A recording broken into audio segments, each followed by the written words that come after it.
Welcome back to the deep dive. Today, well, we're going beyond just the next shiny object in tech. We are diving deep into what looks like a blueprint for the next economic era. Seriously. Yeah, it's a fascinating set of sources we've got. They don't just list ideas, they propose a whole new way of thinking about value. Exactly. We've got this stack packed with, get this, 100 cutting-edge AI startup concepts, but it goes further. It presents this radical new theory about corporate evolution. About what comes after the unicorn. Right. Okay, let's unpack this. We're being asked to move past the usual billion-dollar talk. These sources, they actually outline a kind of new hierarchy of corporate power, asking us to look beyond unicorns towards something, well, they call it celestial. So our mission today is really specific. We're going to analyze these 100 sparks, these ideas, then we'll try to pinpoint the few that have that real, exponential potential. The ones that could break out. Precisely. Right. And then we dissect this incredibly detailed step-by-step blueprint for how one company could hit $1 trillion status. And that company, the case study here, is Prometheus AI. The generative AI marketing platform that our sources flag as the prime candidate to become this Solara. That's right. And these sources, they really challenge our standard definitions of growth, don't they? They absolutely do. They offer this unique framework for understanding where real economic power might actually sit in the age of generative AI. It forces us to look past, just incremental product tweaks. Yeah, it's about foundational change, ecosystemic impact. Exactly, ecosystemic. And the 100 concepts themselves, they're pulled from where Series VC money is flowing now. We're talking deep AI, fintech disruption, next-gen security, specialized hardware, creative tech. It's a huge spread. It is. So our goal is to find the signal in all that noise, to really understand the specific architecture required for a company to become, well, world-defining. And central to all this is that concept you mentioned, the Solara. Now, typically when we talk about massive companies, we use familiar terms, right? The usual ladder. You hit unicorn status at $1 billion. Maybe decacorn at 10 billion, hectacorn at 100 billion. Then you've got the existing trillion-dollar giants. The big players. Yeah. Apple, Microsoft. Right. The sources actually give them a name, Godzilla firms. Godzilla, okay. Defined by sheer size, market dominance. Yeah, long-standing power, often pre-centralized control. Think Apple, Microsoft, maybe Saudi Aramco, that kind of scale. But the Solara, as presented here, is fundamentally different from a Godzilla. How so? It's still over $1 trillion, isn't it? It is, over $1 trillion. But its definition centers on luminosity, not just dominance. That's the key word the sources use. Luminosity. Okay, explain that. Well, a Godzilla controls a market, right? Yeah. It dominates. A Solara, supposedly, creates its own gravitational field. It radiates influence. It defines an era. Sounds a bit aspirational. Maybe. But the idea is its value comes from its transformational nature, its ability to actually empower its whole ecosystem, not just extract value from it. Okay, I have to push back a bit there. Is luminosity just better branding for dominance? I mean, $1 trillion is $1 trillion. If this Prometheus AI ends up controlling, say, 40% of the world's digital ad content, like the sources suggest, isn't that just a new, maybe more sophisticated gatekeeper Godzilla in a Solara costume? That's the core tension. Yeah. It's a fair question. The sources argue the difference lies in the structure of its growth model, specifically how it shifts later on to what they call a decentralized protocol of mutuality. We'll definitely need to dig into that mechanism. We will. But the central prediction here is incredibly specific, and you have to pay attention to it. The sources state quite confidently that the first Solara will emerge from AI, and crucially, specifically from the domain of persuasion. Marketing. What we call marketing, the reasoning.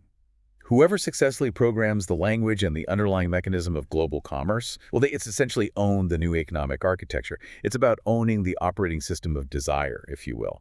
Owning the OS of desire. Okay. That's a big claim. Let's see if the details back it up. Right. That definitely sets a high bar for disruption. Let's start by looking at the sheer volume of innovation presented in these sources.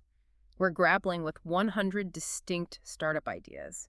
And what hits you immediately is the range. It's vast. Yeah, this isn't just a list of, ChatGPT for X. It's this deep convergence. It cuts across hardware, biotech, finance, IoT, everything. It really is a comprehensive map of the near-future tech landscape. And to make sense of this flood, because it is a flood, we probably need to group them. Makes sense. How should we categorize them? Well, we can look at the underlying tech focus. How is AI changing the very personal human experience? That's one bucket.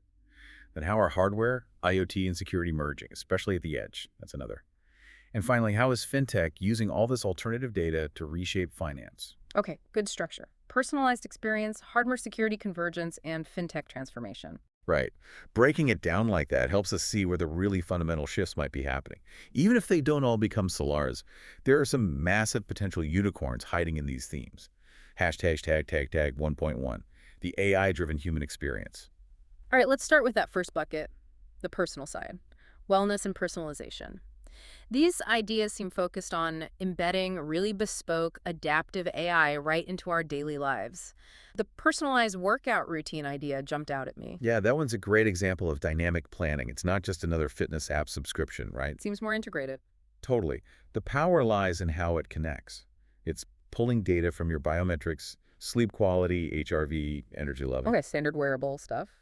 But then it also accesses your calendar API. Yeah. So imagine you've got a crazy stressful day packed with meetings. The AI sees that. Ah, context. Exactly. It doesn't just rigidly stick to leg day. It dynamically adjusts your planned workout to maybe a low-impact, stress-reducing session. Focus on recovery. Well, flips it if you're having a great day. Right.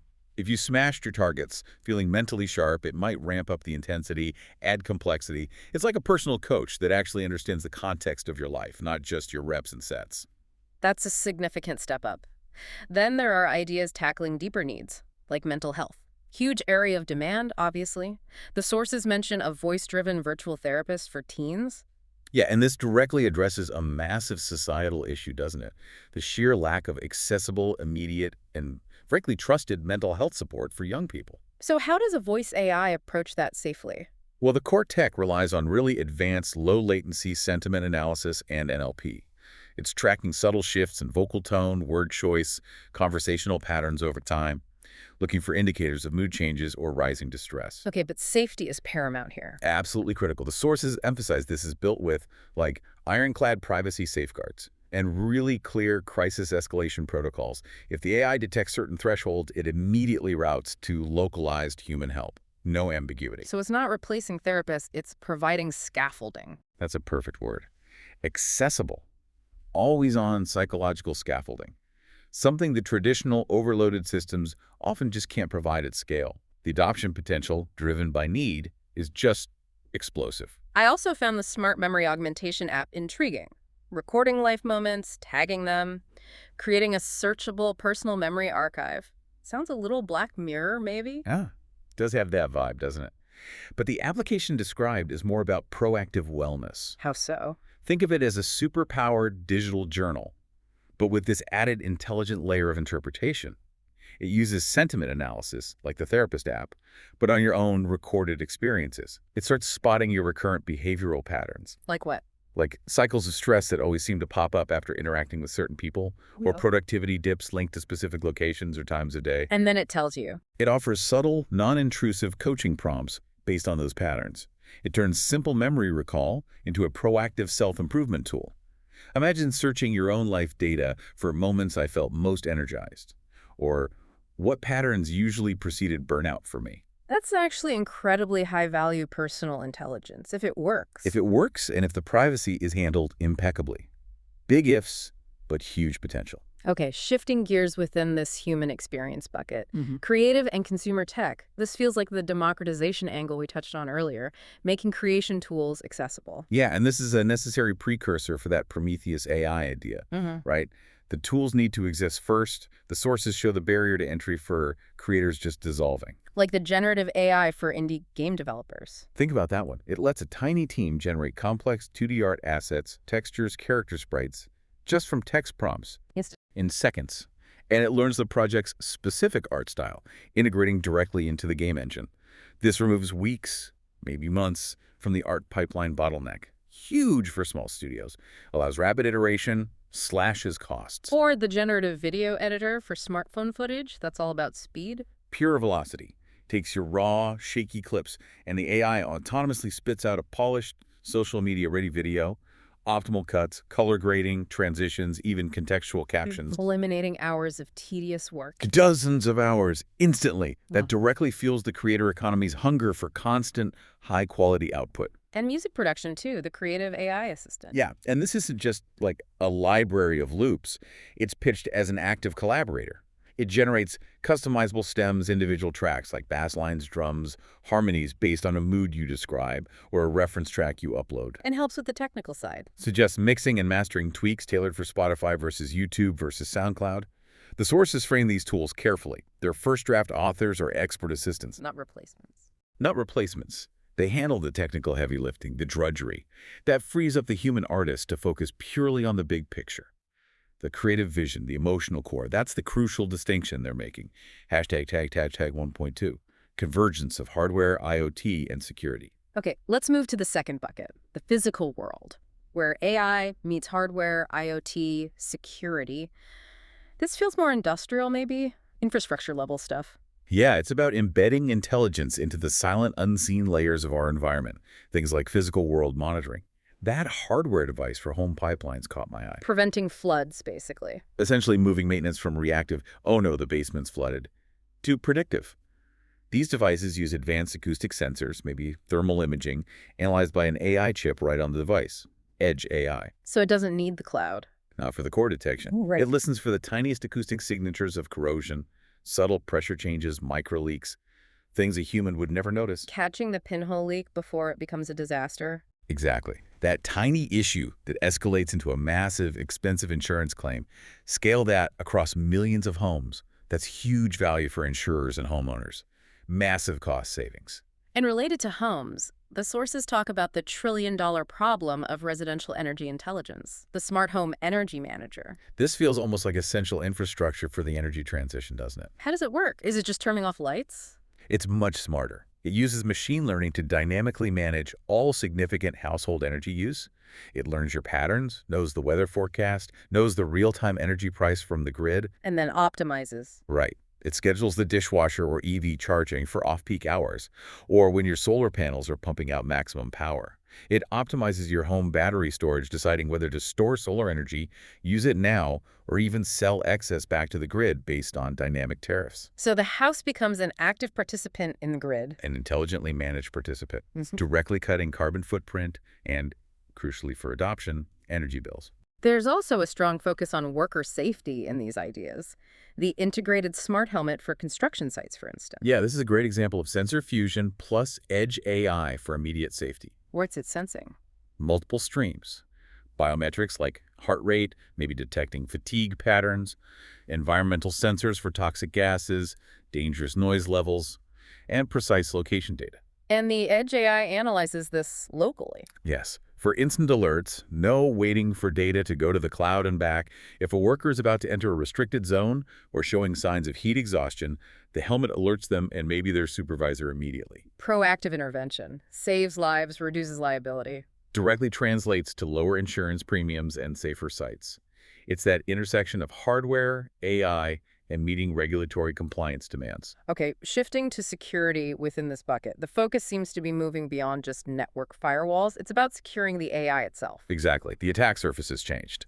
Take the idea of an enterprise AI assistant that scans legacy code bases. Old, creaky software running critical systems. Precisely.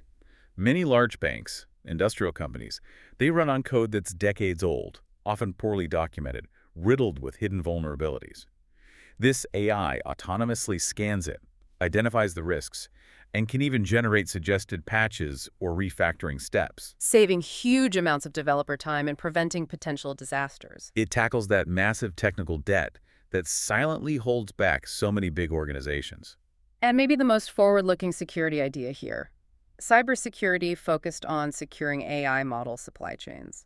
What does that even mean? Think about it. If your core business, automated trading, medical diagnostics, predictive maintenance, relies on an AI model, you absolutely have to trust that model. Right. Garbage in, garbage out. Or worse, malicious code in. Exactly. Model poisoning, data corruption. So securing the supply chain means verifying the provenance of everything that went into building that model. The training data, was it tampered with? The algorithm structure itself? The final model weights. It's like auditing for AI integrity. It's foundational, non-negotiable as AI moves from being a tool to being the core operational logic for critical systems. This is about future-proofing trust in AI itself. Hashtag 1.3, fintech and economic transformation. Okay, third bucket. fintech. Still a huge area of innovation, clearly. But the shift here seems to be towards using alternative data for maybe smarter and more inclusive financial products. Definitely seeing that trend. Look at the micro-investment portfolio ideas using things like social media sentiment or satellite imagery. Satellite imagery for investing. How? Well, think about analyzing satellite photos of, say, Walmart parking lots across the country week over week, Hmm. or tracking the number of container ships at major ports. Real-time, ground-level economic activity indicators. Exactly. Instant, localized predictive signals that bypass the lag of official government statistics or quarterly reports. This kind of analysis used to be the domain of expensive hedge funds. Now AI makes it potentially accessible to the individual micro-investor, Democratizing alpha, I guess. potentially, and disrupting traditional risk models that rely on older, often biased data. And speaking of inclusion, there's the fintech loan underwriting engine using alternative signals for the underbanked. This feels huge for global development. It tackles economic exclusion head-on. Billions of people worldwide lack a formal credit history because traditional scoring relies on things like fixed addresses, formal employment records. Which doesn't fit the gig economy or many emerging markets. Right. So this AI engine assesses creditworthiness using different signals. Things like mobile phone usage patterns, how stable are they? Social graph analysis, how connected and stable is their local network? Localized payment history for utilities or rent, even if informal. Building a credit identity from available data. Exactly. Providing access to fair credit for populations previously deemed invisible or too risky. The potential to unlock economic activity globally is just immense. Trillions of dollars. There's also a really strong ethical thread running through some of these fintech ideas. The platform piping real-time ESG data into dashboards for small investors. ESG, environmental, social, and governance. This taps into a massive demand, especially from younger investors, to align their capital with their values. But ESG data can be fuzzy, right? Greenwashing is a problem. It is. That's why this platform's edge is using non-traditional data sources for real-time granular metrics. Think AI analyzing news sentiment about a company's labor practices, or using supply chain monitoring data to track actual environmental impact, not just corporate reports. So, cutting through the PR. That's the goal. Delivering this verified data directly into simple investment dashboards lets even small investors build personalized portfolios that actively reward companies meeting high ESG standards. It's using capital allocation to drive better corporate behavior from the ground up. And taking that a step further, the idea of green bonds for individuals, connecting investment to local impact. Yeah, this makes sustainability tangible. Instead of putting your money into some huge anonymous green fund, this platform lets you make micro investments directly into, say, funding solar panels for your local school or contributing to a community wind project down the road. You see exactly where your money is going. And the impact is digitally tracked and reported back to you. It bypasses the traditional banking layers, connecting individual finance directly with measurable local sustainability goals. It points towards a much more personalized, transparent, and values-driven financial future. Okay, that survey gives us a real sense of the breadth and depth of these 100 ideas. Impressive stuff across the board. But now we need to shift gears. We go from the sheer volume of innovation to the velocity of growth. Right, because the sources single out 10 specific startups from that list of 100. The top 10, the ones they believe are most likely to hit that unicorn status, a billion-dollar valuation the fastest. Yeah. And here's where it gets really interesting. Why these 10? What makes them stand out so dramatically from the other 90? It can't just be the idea itself. No, it's definitely not just the idea. According to the sources, it boils down to a few key factors that enable rapid scaling. Such a... Immediate access to a massive market size, for one. The potential for truly viral adoption, often supercharged by generative AI's capabilities. And really clear, high-margin ways to make money quickly. So it's about the structure, the architecture for exponential growth, not just linear improvement. Exactly. The other 90 ideas might be solid, even great businesses. But these 10 demonstrate clearer, faster paths to widespread market penetration and significant revenue. They either solve an incredibly expensive, inefficient problem right now. Like legal contracts or marketing. Right. Or they tap into a massive, immediate, and often viral consumer trend. Mobile video, interior design. Precisely. That's the common thread, the potential for lightning-fast scale. Okay, let's dig into that speed factor. The generative interior design platform, number 4 on the list, is projected to hit unicorn status in just 2 to 3 years. That seems incredibly fast. Why? Because it hits this perfect sweet spot right at the intersection of two absolutely enormous existing markets. Retail and home improvement. We're talking trillions of dollars globally. And it solves a real pain point. A deep psychological one. Visualization paralysis. People struggle to imagine how furniture or layouts will actually look in their space. Hmm. Traditional interior design is slow, it's expensive, it needs experts. So this AI makes it easy. Instantaneous and visual. You upload a photo of your room, type in a prompt like, make this mid-century modern, keep the budget under $5,000, and boom. What do you get? High-fidelity, photorealistic 3D visualizations of your actual room, redesigned. Yeah. And crucially, it includes shoppable furniture lists. You can see that virtual sofa in your room via augmented reality on your phone, click buy, and it's on its way. So it's fusing design, e-commerce, and AR, and digitizing the whole home goods shopping experience. Exactly. And the speed comes from the partnership potential. The sources point to likely deals with giants IKEA, Wayfair, Amazon Home. They'd integrate this tool directly into their platforms because it dramatically boosts conversion rates. Makes sense. If you can see it perfectly in your space, you're much more likely to buy it. Right? It helps move billions in inventory. So adoption scales incredibly fast through these partnerships, reaching tens of millions globally.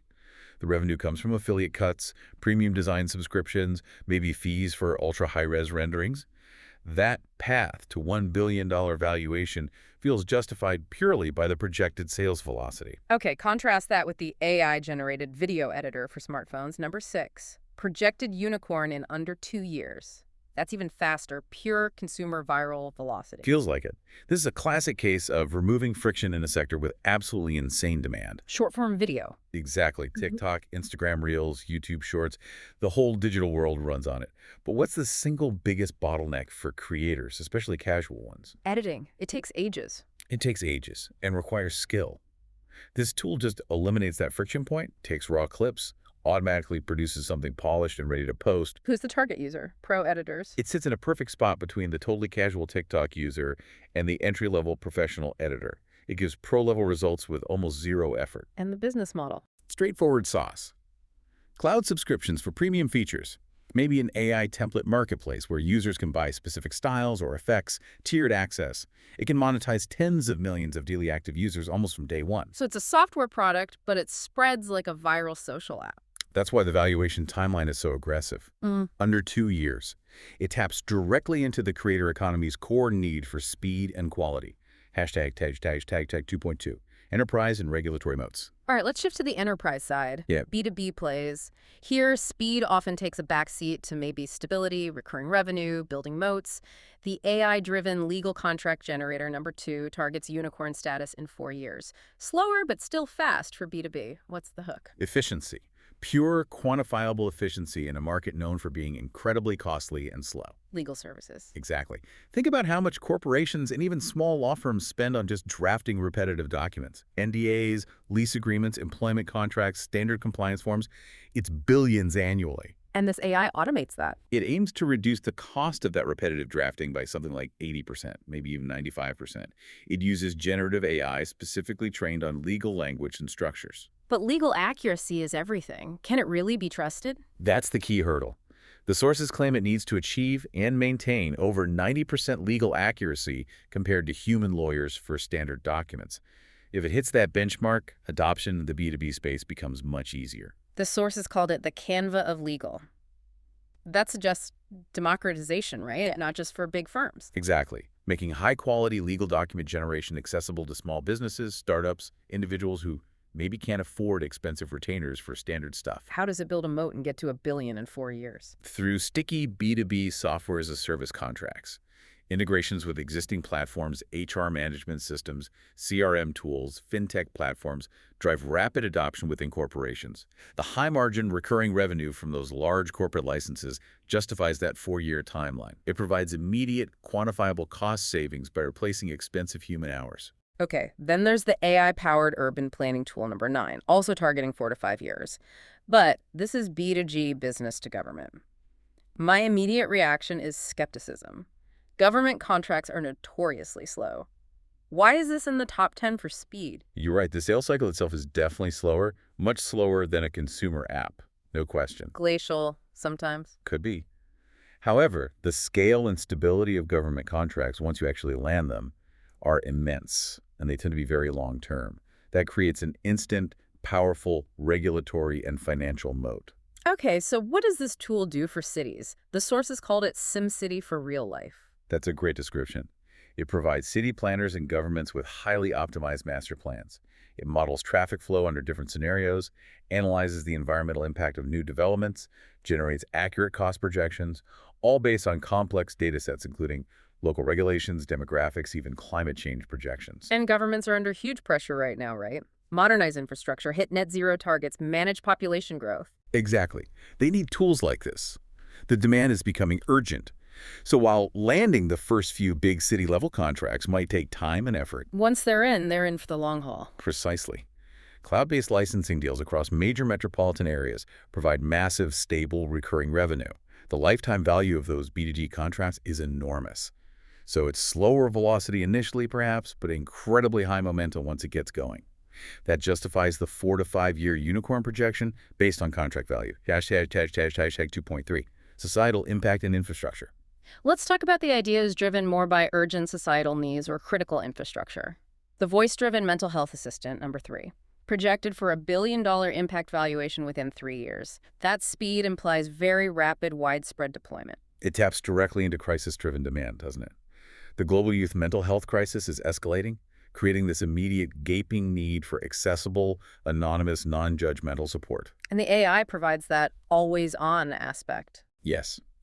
Combining proactive emotional check-ins, guided mindfulness exercises, CBT-based modules, but critically, with those robust, immediate escalation pathways to human professionals when needed.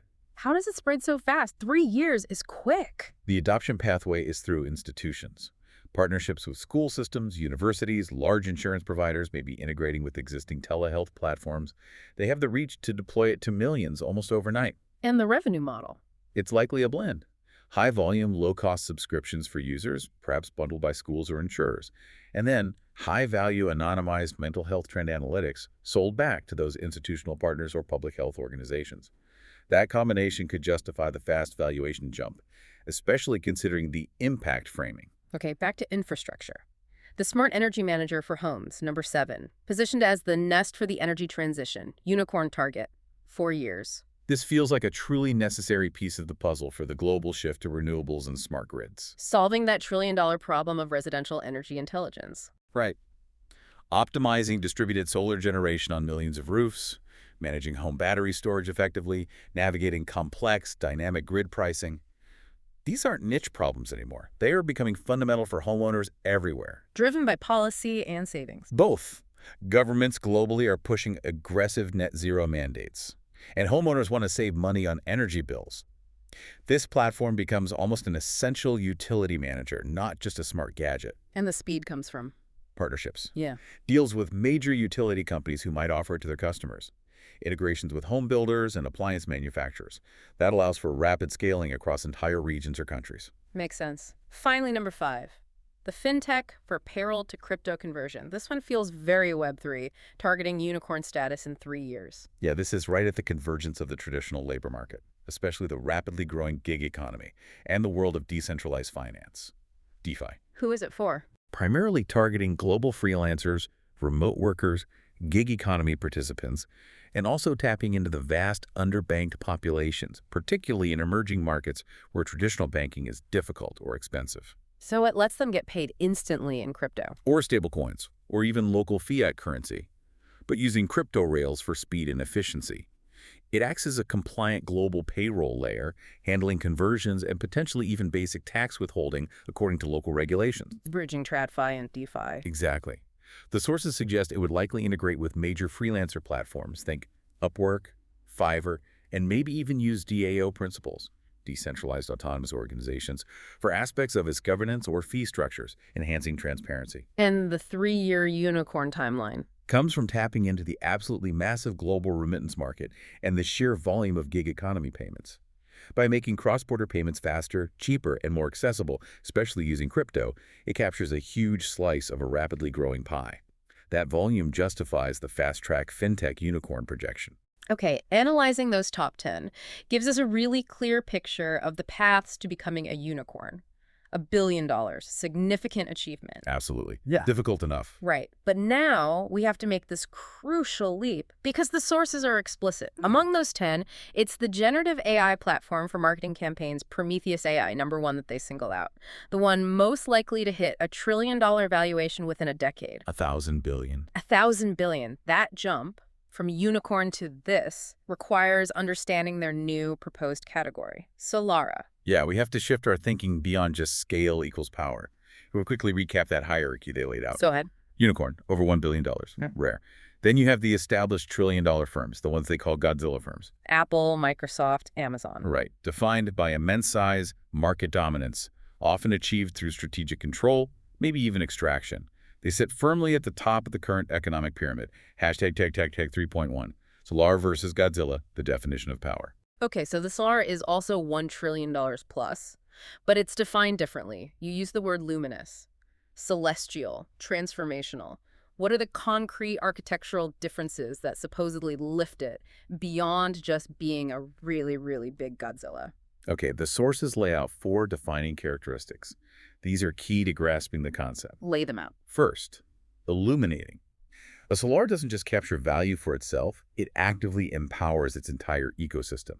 It turns its users, its developers, its data sources into stakeholders and somehow shares the value created. Okay, empowering. What's second? Second, expansive. Its influence has to stretch far beyond its original core industry. Prometheus starts in marketing, obviously, but to be a Solara, it has to become fundamental infrastructure for, like, global commerce, maybe even influencing politics or culture. Yeah. Its reach is systemic. Got it. Illuminating, expansive. Third? Third, self-sustaining. Its growth isn't linear, it feeds itself. Radical network effects, positive feedback loops. The more people use it, the smarter it gets. The smarter it gets, the more valuable it becomes to every single participant. They call this co-evolutionary growth. The system grows itself, basically. In a way, yes. Yeah. And fourth, epoch-defining. This is the big one. A Solara fundamentally changes how humanity works, or thinks, or creates, or communicates. It alters the very architecture of the economy or society for an entire era. Illuminating, expansive, self-sustaining, epoch-defining. Okay. It definitely sounds like a paradigm shift from a centrally controlled, maybe extractive model, the Godzilla, towards something more decentralized, shared, co-evolutionary. That's the core argument. But achieving that, especially the expansive and epoch-defining parts, seems to require an almost unprecedented level of influence over human behavior, over decision-making. Which brings us back to why marketing. Why is persuasion the predicted birthplace of the first Solara? Hashtag 3.2. Why marketing is the Solara's origin. Right. The choice of the generative AI marketing platform, Prometheus AI, isn't accidental. It's central to the thesis. Why persuasion? Well, think about what marketing is, fundamentally. It's about influencing choice, creating demand. It's the engine of desire. It shapes perception. Critically, it directs capital allocation. It dictates where money flows, which products get funded, which ideas gain traction, which ones wither. It's the operating system of commerce. So the argument is, if an AI can master the language and psychology of commerce itself, it doesn't need to own the factories or the server farms in the same way. It bypasses the need to control the physical or even the traditional digital infrastructure like operating systems, Microsoft, or cloud hosting, Amazon. Instead, it controls the demand structure. It shapes what people want, when they want it, and why. That's a profound level of control. It is. And the sources predict Prometheus AI's trajectory won't just match giants like Google, Meta, or Adobe in the marketing space. It will surpass them. Why? What's the edge? The nature of its core engine. It's not just serving ads better. It's described as self-learning, self-optimizing. It fundamentally understands persuasion itself, the deep emotional, cultural, behavioral triggers that actually drive human action. So it's learning why, not just what. Exactly. By indexing human creativity and consumer response on a global scale, in real time, it creates this living intelligence engine. It doesn't just participate in the digital marketing ecosystem, it actively reshapes it from the inside out.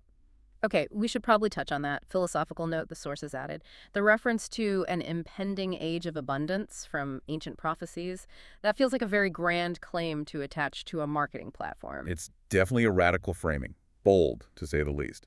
The suggestion seems to be that by maximizing communicative efficiency, optimizing resource allocation through perfect market understanding, and eliminating wasteful or ineffective advertising spend. The Solara could unlock latent economic potential. That seems to be the idea. that it could help fulfill this ancient notion of abundance by removing artificial scarcity that's driven by, essentially, poor communication and inefficient markets. It frames Prometheus AI not just as a wildly successful company, but as the potential optimizer of global resources. Whether you buy that framing or not, it shows the scale of ambition projected onto this concept. All right, let's get concrete. We need to track the journey of this hypothetical Prometheus AI. The sources lay out a really detailed timeline for its first 5 years, this radical early phase, taking it from just a spark of an idea to a foundational platform. We're talking roughly 2025 through 2029. Yeah, the origin story they give is crucial context. It starts with three founders. Who were they? An ex-Google Ads engineer knows the pipes, a brilliant copywriter understands persuasion, and an open-source AI researcher brings the cutting-edge models. And they were united by this shared frustration. What frustrated them? Seeing small and medium-sized businesses, SMEs, Hmm. just pouring money down the drain on digital ads that were too complex, poorly targeted, and frankly, ineffective. They saw a massive gap. An opportunity to simplify and optimize. Hugely. So when they launched in 2025, the pitch was incredibly simple, almost deceptively so. Tell us who you are, who you want to reach, and what you sell, and we'll do the rest. Wow. Not just a tool, but like an outsourced automated marketing department in a browser tab. That was exactly the promise. And apparently, it delivered right out of the gate. The tech wasn't just a generic LLM fine-tuned for ads. It was described as a multimodal persuasion generator. Multimodal, meaning? Text, images, video, audio.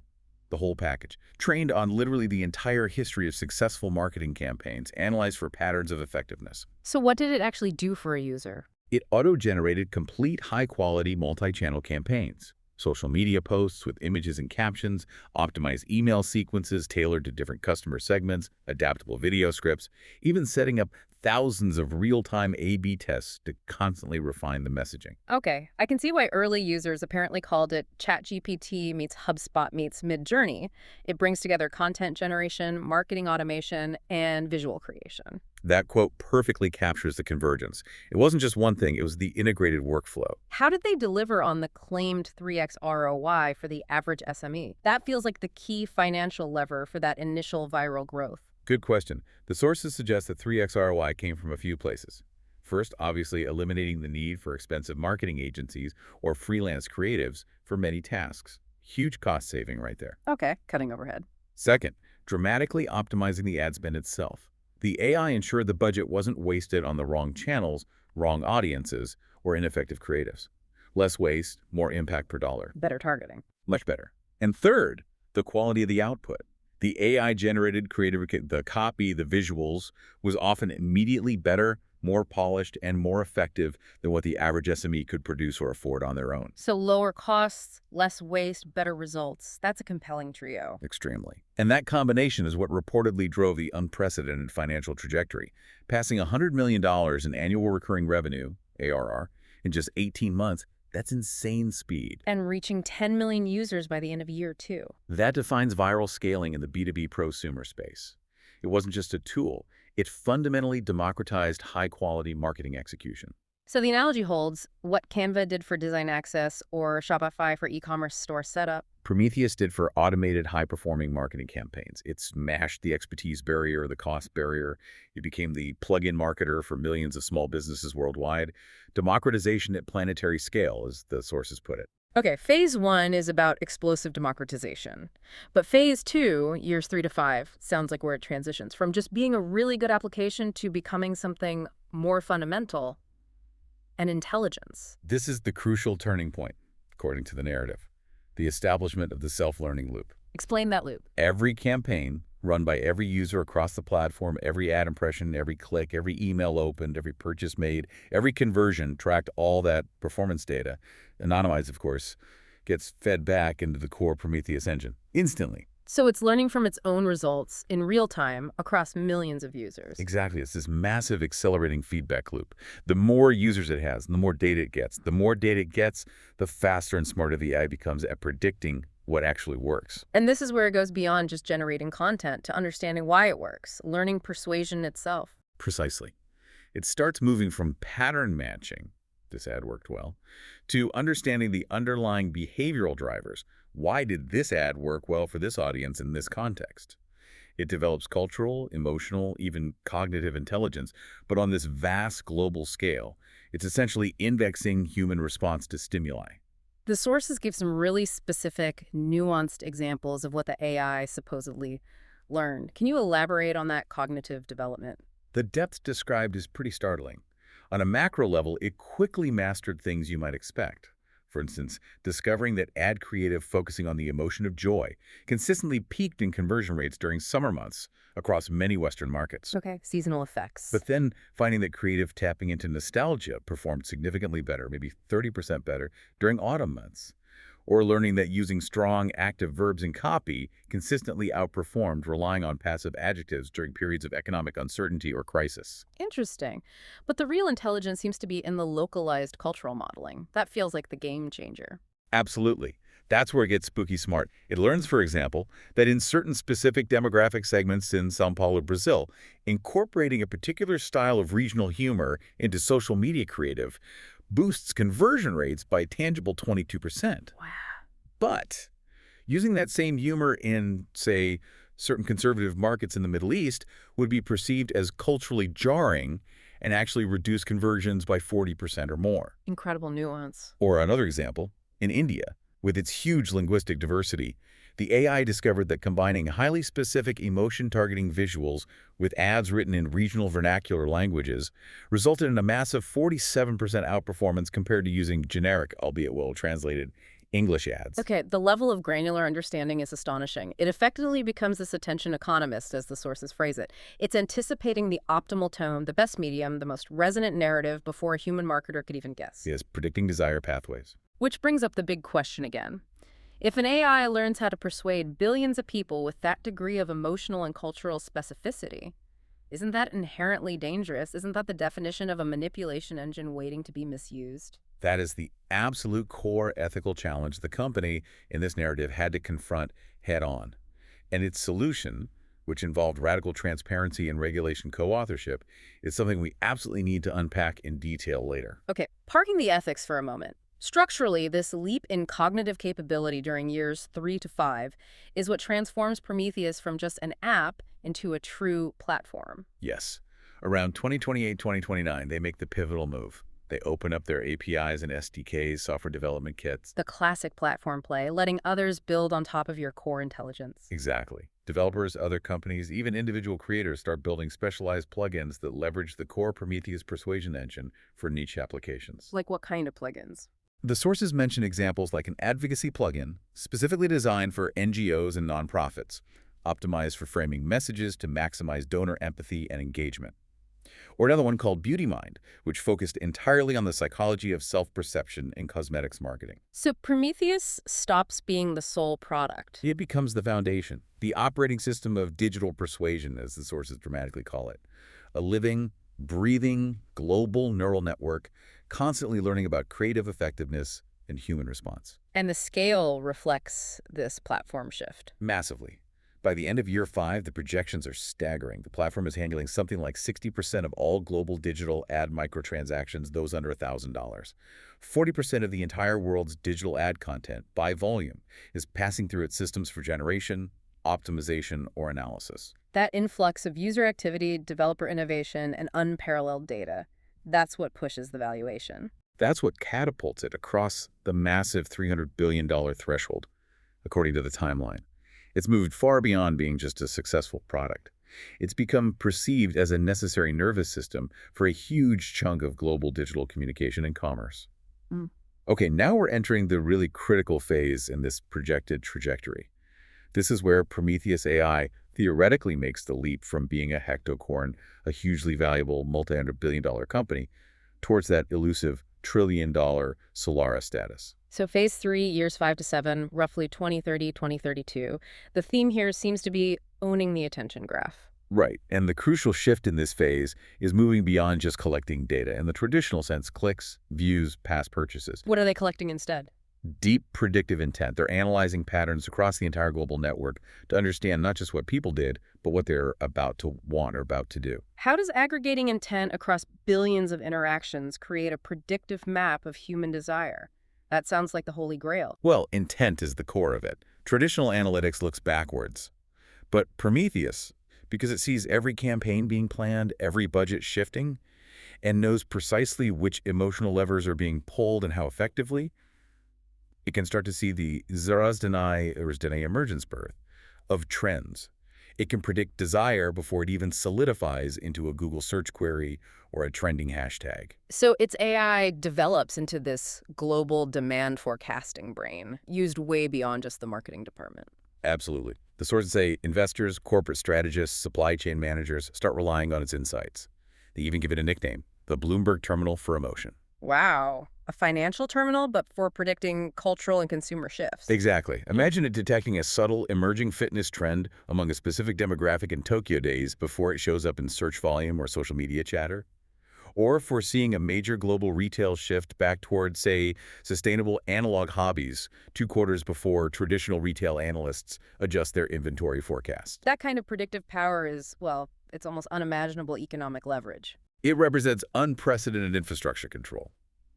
By 2032, in this narrative, Prometheus controls the single largest, most nuanced data set of real-time consumer intent ever assembled.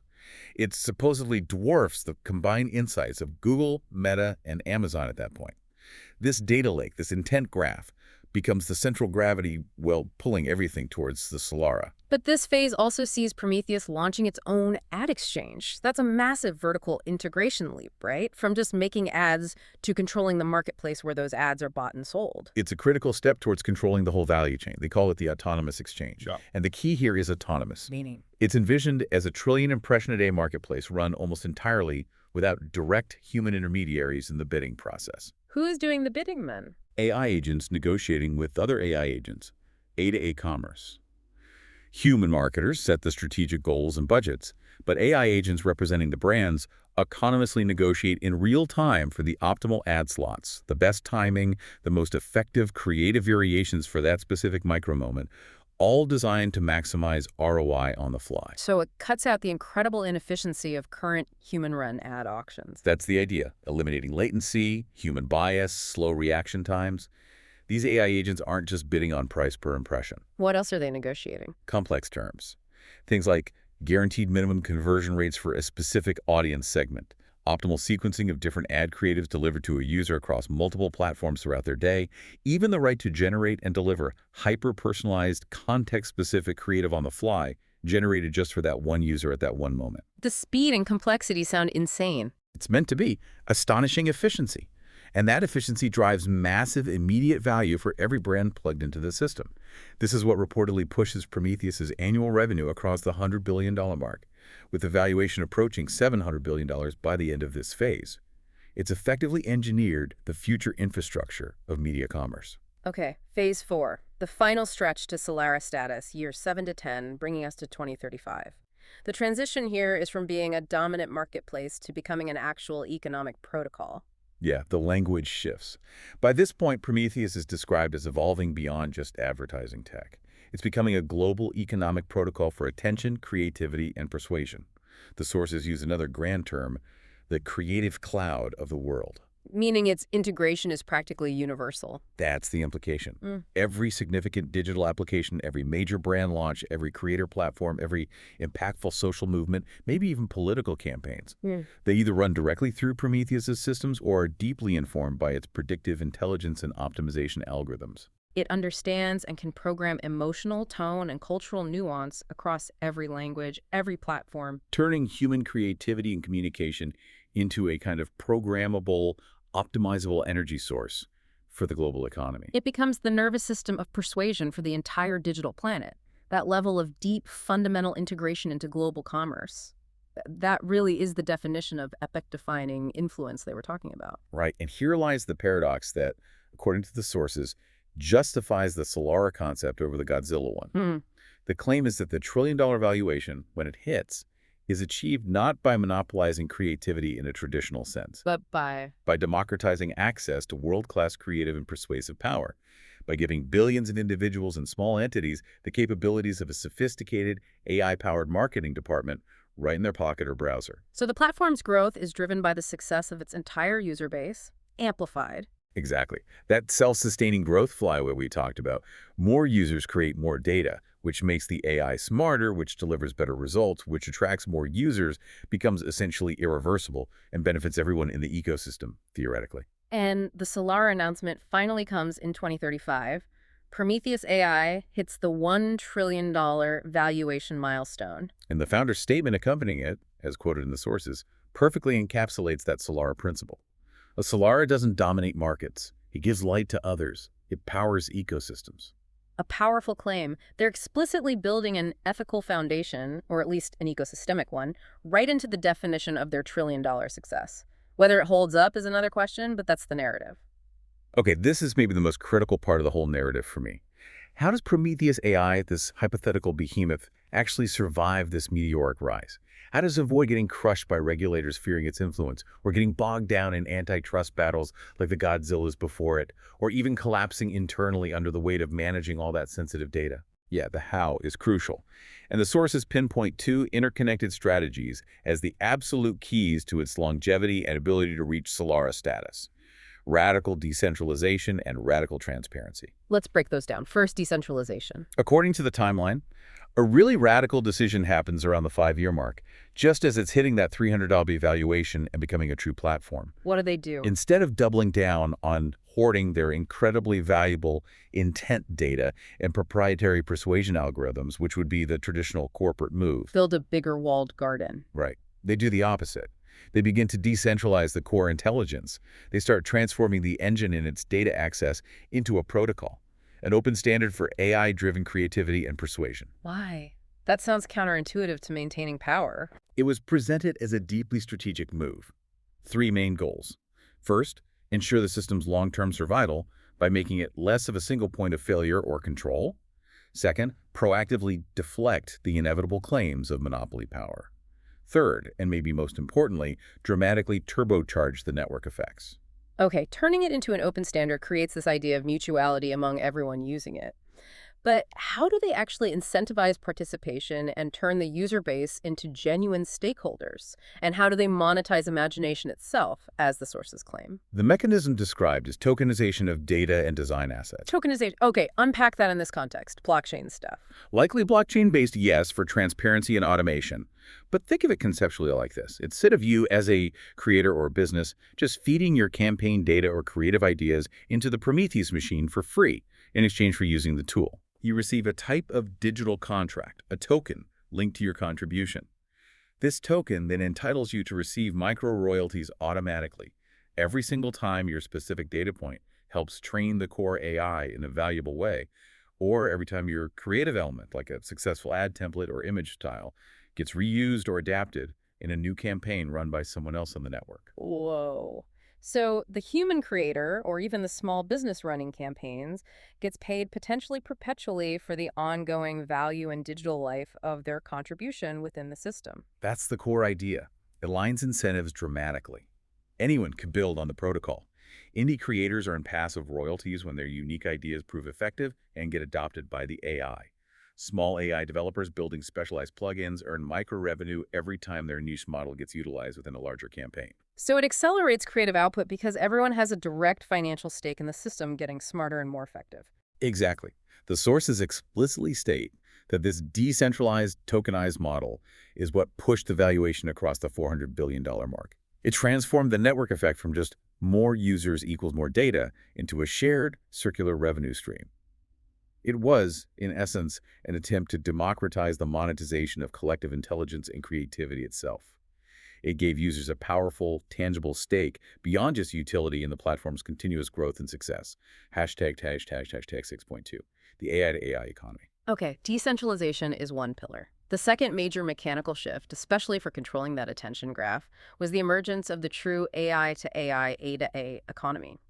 This happens around 2034, according to the timeline. Right. This marks the point where a critical mass of large brands and advertisers are no longer primarily run by human marketing teams making tactical decisions day to day. They have their own specialized AI agents. Yes, dedicated AI agents managing their marketing spend, their campaign strategies, their real-time optimizations. Prometheus recognized this inflection point was coming. And built the infrastructure for it. They built the crucial negotiation layer for these distinct corporate AI agents. They created the marketplace, the Prometheus exchange we mentioned, where these AIs could autonomously buy, sell, and trade advertising opportunities and even creative assets amongst themselves. True machine-to-machine commerce for media. Exactly. Imagine the AI representing a major fashion brand, autonomously negotiating millisecond by millisecond, with the AI representing a large online retail platform for optimal ad placement during a flash sale. Or a food delivery services AI haggling with the streaming video services AI for the perfectly timed ad slot just before peak dinner ordering hours in a specific city. The speed, the complexity. It's Yeah, completely beyond human capability to manage at that scale. totally. And the transactions aren't simple bids. They're complex agreements settled instantly via smart contracts, likely on a high-throughput blockchain. These contracts incorporate dozens of parameters negotiated by the AIs. Things like guaranteed conversion rate thresholds for specific demographics, dynamic pricing based on real-time competitor activity, optimal emotional sequencing of ads shown to a user across different platforms, even clauses for automated arbitration if performance metrics aren't met. So the Prometheus exchange becomes this massive invisible substrate for global media buying. The world's largest autonomous media marketplace, handling potentially trillions of microtransactions daily. Humans set the strategy, the AI agents handle the hyper-efficient execution and negotiation. And this is where the revenue and valuation really hockey stick again. That's the claim. This autonomous exchange efficiency drives revenue up to $150 billion annually, pushing the valuation to around $800 billion. It's the moment the platform transitions from primarily facilitating human-driven commerce to managing intelligent, automated commerce on behalf of humans and corporations. Hashtag 6.3, regulation and transparency. Okay, decentralization and the A2A economy explain the scale and efficiency. Yeah. But the power, the ability to influence the emotional pulse of billions globally, that must have drawn intense regulatory scrutiny. Governments would fear that level of potential manipulation. Critics would be screaming about crossing ethical lines. How did Prometheus avoid the fate of previous tech giants? How did it dodge the antitrust hammer, the calls to break it up? This is perhaps the most interesting and maybe strategically brilliant part of the narrative. Their solution wasn't to fight regulation or lobby against it in the traditional ways. What did they do instead? They co-authored the regulation. They proactively went to governments and watchdog groups and said, essentially, you're right to be concerned. This technology is incredibly powerful. Let's design the safety rails together. And they backed that up with action. Crucially, yes. They built and open-sourced a transparency protocol. They submitted Prometheus's core algorithms and data handling practices to radical, continuous open auditing by independent third parties. What does open auditing of emotional calibration actually mean in practice? That sounds technically challenging, to say the least. It required significant breakthroughs in explainable AI, XAI, specifically tailored for persuasion models. The transparency protocol essentially created a secure window into the AI's decision-making process, but without revealing proprietary core code. So auditors could see how decisions were made. Independent auditors, designated by governments, academic institutions, consumer protection groups, could query the system. They could see, for a given campaign, the input parameters considered, demographics, context, goals, the specific emotional coefficients the AI calculated as optimal, and the reasoning chain that led to selecting a particular image, headline, or tone. And ethical guardrails. Hard-coded and auditable. Filters designed to prevent the exploitation of known cognitive biases, the use of hate speech or divisive language, preying on vulnerable groups. These ethical constraints were built into the protocol itself, and compliance could be continuously verified by outside auditors. Wow. So they essentially made their secret sauce, the persuasion engine, transparent, or at least auditable. That feels incredibly counterintuitive from a competitive standpoint. Why give away that edge? Because, according to this narrative, it became their ultimate competitive moat. By proactively embracing and even leading the charge for radical transparency and ethical governance, trust became their core currency. So no other company could easily replicate their position. Exactly. Competitors might have tried to build similar tech, but they wouldn't have the years of public trust earned through this open auditing process. Prometheus positioned itself not just as a commercial entity, but as essential, trustworthy global infrastructure. It was this painstakingly built trust, grounded in demonstrable transparency, that ultimately deflected the harshest regulatory attacks and allowed it to achieve and maintain that trillion-dollar Solara status without being dismantled. Trust as the ultimate defensible asset. So if we step back and look at the bigger picture, the legacy of a Solara company like Prometheus AI, as envisioned here, isn't just about its own valuation. It's about fundamentally restructuring aspects of the global economy and maybe even creativity itself. Right. It extends far beyond just being a $1.2 trillion company on paper. Hashtag 7.1. The rise of the AI-born brand, 2032-2033. One major impact highlighted is the emergence of a completely new type of company, the AI-born brand. What defines an AI-born brand in this context? They just use Prometheus for ads. It goes way beyond that. For these brands, the Prometheus platform doesn't just handle marketing. It manages almost the entire product lifecycle autonomously. The whole life cycle. Like what? End-to-end synthetic strategy. We're talking automated market research to identify unmet needs, AI generating potential brand names and product names, testing them virtually for resonance, designing optimal packaging tailored to specific demographic preferences and retail environments, even optimizing logistics, supply chains, and planning influencer marketing campaigns. So the human role is reduced to Yes. the initial idea, seed capital. Perhaps just providing the initial high-level concept or identifying the target market niche. Prometheus, or specialized AIs built in its protocol, handle the operational execution, iteration, and optimization across the board. The sources cited a specific case study, didn't they? Lyra Skin. Yeah, Lyra Skin, a direct-to-consumer skincare brand. The claim is it reached $1 billion in annual revenue in less than a year. That's faster than almost any traditional brand ever. And the kicker, every single element of the brand, from aspects of the product formulation R&D to every ad creative, every social media post, every website photo, the pricing strategy, even the supply chain routing, was reportedly AI-generated, managed, and continuously iterated within the Prometheus ecosystem. That's a paradigm shift in how businesses can be created and scaled. Completely. And this solidified Prometheus's ultimate business model. It became the Intel inside of marketing, or maybe even Intel inside of brand creation. How did it monetize that? Mostly through passive, high-volume, low-margin fees, charging a tiny percentage or a fraction of a cent for every transaction, every decision, every piece of content generated or optimized by its systems across thousands, maybe millions, of these AI-driven brands. It generated billions in revenue by simply facilitating the success of its ecosystem, intrinsically linking its own financial health to the economic vitality it helped create. Hashtag 7.2. The human renaissance. Okay, but here's the potential dark side again. If AI can build and run entire billion-dollar brands autonomously, doesn't that inevitably lead to mass unemployment for marketers, designers, strategists, creatives? That's the standard dystopian fear, Yeah. right? But the sources argue strongly for the opposite outcome. They frame the Solara's impact as sparking a human renaissance in creativity, not causing mass replacement. How can that be if the AI is doing the work?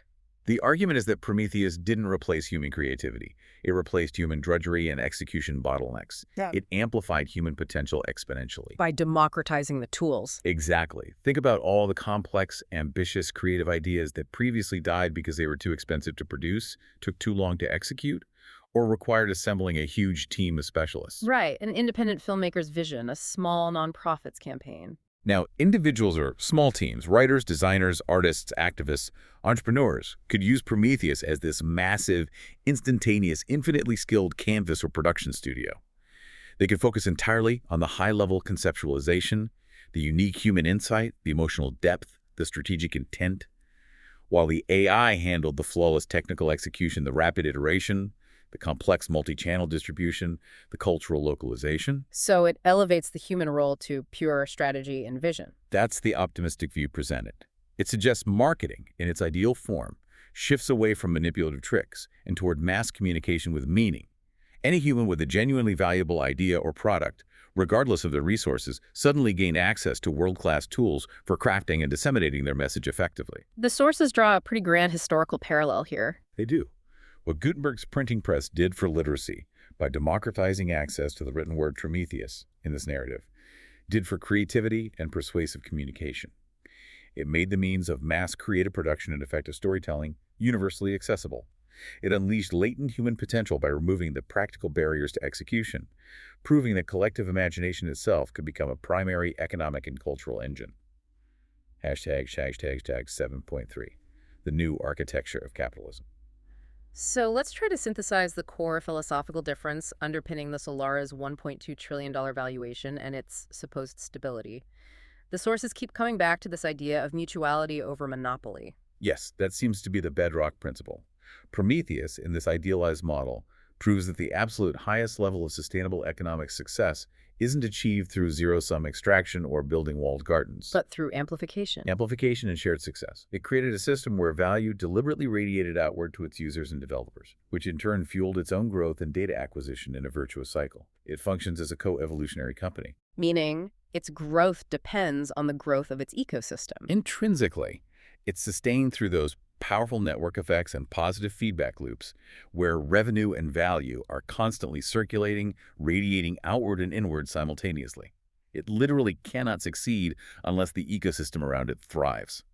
That's a fundamental shift from the Godzilla model of capturing and controlling values centrally. Okay, the ambition doesn't stop at Earth, apparently. The timeline mentions that by 2036, the Solara launches its first space-based data node, solar-powered AI compute satellites in orbit, Seriously. and crafting communication strategies for Mars colonization. Have to admit, that part sounds like pure marketing hyperbole baked into the source material. It definitely sounds like science fiction, doesn't it? But the sources attempt to link it back to core infrastructure needs.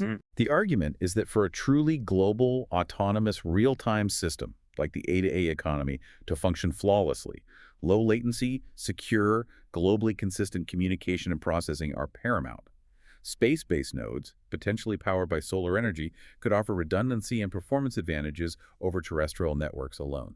Okay, maybe the orbital compute makes some infrastructure sense, but Mars communication strategies, asteroid mining, interplanetary trade. That part feels more symbolic, perhaps. Positioning Prometheus not just as a terrestrial economic force, but as the entity capable of defining the language and protocols for humanity's expansion beyond Earth. Writing humanity's first truly universal messages, defining the framework for off-world commerce. It's about cementing its epic-defining status on an interplanetary scale. Maximum ambition, hashtag 7.4, the Solara principle, the final classification. And the final, tangible legacy described is a formal economic one. The idea that by 2037, major global financial institutions actually adopt a new classification system for companies, explicitly acknowledging this new tier beyond the traditional giants. Yeah, the hierarchy officially expands in their narrative. You still have unicorn over $1, decacorn over $10, hectacorn over $100. But then above the Godzillas. Solara, defined as over $1 trillion in valuation, plus demonstrating that profound, positive, ecosystemic impact. So the classification itself encodes that difference. It's not just size. Exactly. It signifies that a Solara is seen as foundational infrastructure for an era. Its success isn't measured solely by the market share it controls, but by the innovation, the creativity, the economic activity it demonstrably unleashes within its sphere of influence, within its gravitational pull. It's a classification based on luminosity and empowerment, not just mass. Hashtag outro synthesis and provocation. Wow. Okay, that has been an incredibly deep, detailed, and frankly mind-bending exploration. We started with 100 different sparks of AI innovation. A huge landscape. And ended up dissecting the theoretical architecture of a completely new kind of trillion-dollar entity built on democratized intelligence and persuasion. The story of Prometheus AI, whether prophetic or just a fascinating thought experiment, really forces us to reconsider what drives value. It suggests the next truly major economic infrastructure, the next foundational layer, might not be built primarily on extracting value or dominating a specific sector, But on illuminating and amplifying the value that's already present within the entire network, within the ecosystem. That feels like the core takeaway for me, that Solara principle itself. Exactly. The age of AI, in this optimistic view, isn't ultimately about machines replacing humans. It's about intelligence, both human and artificial, illuminating each other, finding ways to amplify our collective capabilities. And Prometheus, in the story, supposedly succeeded because it took its most powerful, potentially dangerous assets, its data, its understanding of persuasion, and turned them into a shared, transparent protocol. Making trust, earned through that transparency, its ultimate defense. Its moat against regulators, against competitors, against fear. It's a fascinating narrative arc. It essentially takes marketing, which, let's be honest, is often viewed skeptically as capitalism's necessary but maybe slightly shady tool, Right. and reframes it as potentially becoming capitalism's conscience. A system optimized not just for profit, but for maximum ethical efficiency and communication clarity. It's a provocative idea. It is. And that leads us to the final provocative thought for you, the listener, to take away from this deep dive. What should they be mulling over? If the core economic engine of the future could indeed be built on principles of trust, radical transparency, and shared value, the protocol of mutuality that Prometheus supposedly leveraged, then which other currently overlooked, maybe deeply inefficient or undervalued sectors could potentially harness a similar model? Think about massive societal challenges: education, mental health and loneliness, climate change adaptation. Could one of those sectors decentralize its intelligence, turn its crucial data into a shared, trusted asset, and build an ecosystem of mutuality? Could that be the path to the next Solara, the next eternal trillion-dollar sun, built not on selling widgets or ads, but on solving a fundamental human need through trusted, shared intelligence? That's the question to ponder. After exploring this framework, you, the learner, are now perhaps better equipped to spot that initial spark, understand the architectural principles needed, and maybe even imagine how to build its foundation.